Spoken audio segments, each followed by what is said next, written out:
I first met Chris Berry in the fall of 1993 in Mystic, Connecticut. It was intimidating to meet Chris because he was an extremely highly regarded scholar in the field of finance. And at the time, I was a young PhD student looking for a job. And I went to a meeting to meet him and Joe Lipscomb to chat about a potential opportunity at TCU. You can imagine, I was pretty nervous. However, these gentlemen from Texas made me feel at ease. Chris and I immediately hit it off.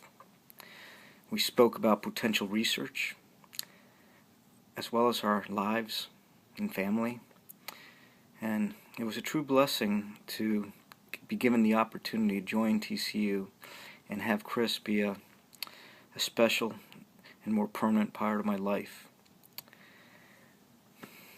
I never took a formal class from Chris, but I sure learned a lot from him. He was a great man. He was a man of the highest intellect.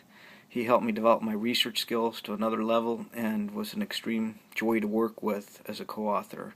I'm very proud of the publications I was able to share with Chris.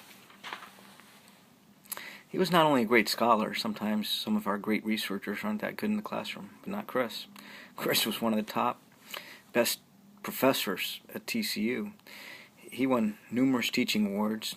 As I recall, he was the first Neely Alumni Professor of the Year. And he set a great example for the rest of us to strive to achieve. He always gave generously of his time to his colleagues, to his students, and helped us all achieve our highest potential. Chris was a top caliber consultant. He was highly sought after because he had this great ability to take proper theoretical principles and apply them to the real world problems. His consulting skills were unsurpassed. I learned countless lessons from working with Chris on some matters. I did not always understand some of these key issues immediately, but Chris was sharp and kind and patient, and eventually he helped me catch on. I'm very thankful for his guidance and for the many hours we worked together, laughed together, played tennis together, shared together.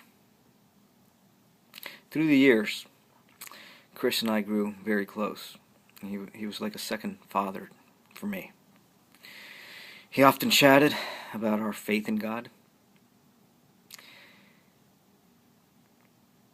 and it was during these discussions that I learned the most important lessons from Chris.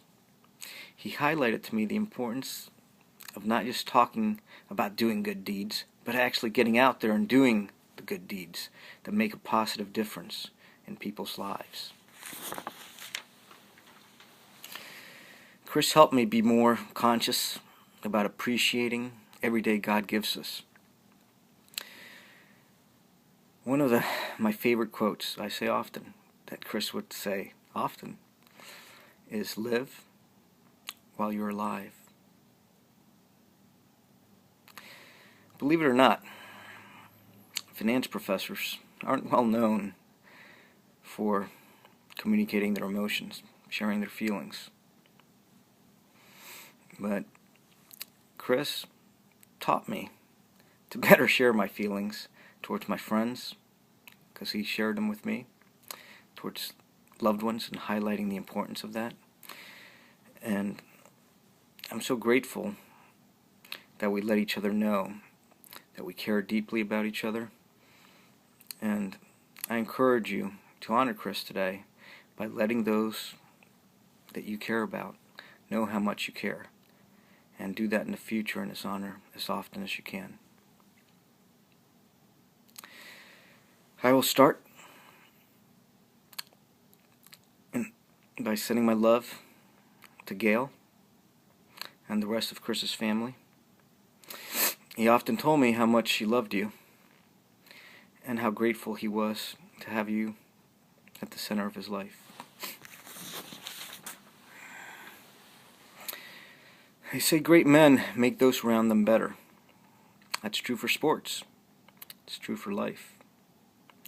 Chris made me a better scholar, a better teacher. Chris Berry made me a better person. It pains my heart deeply not to be able to be at the service today in person. However, I'm there in spirit.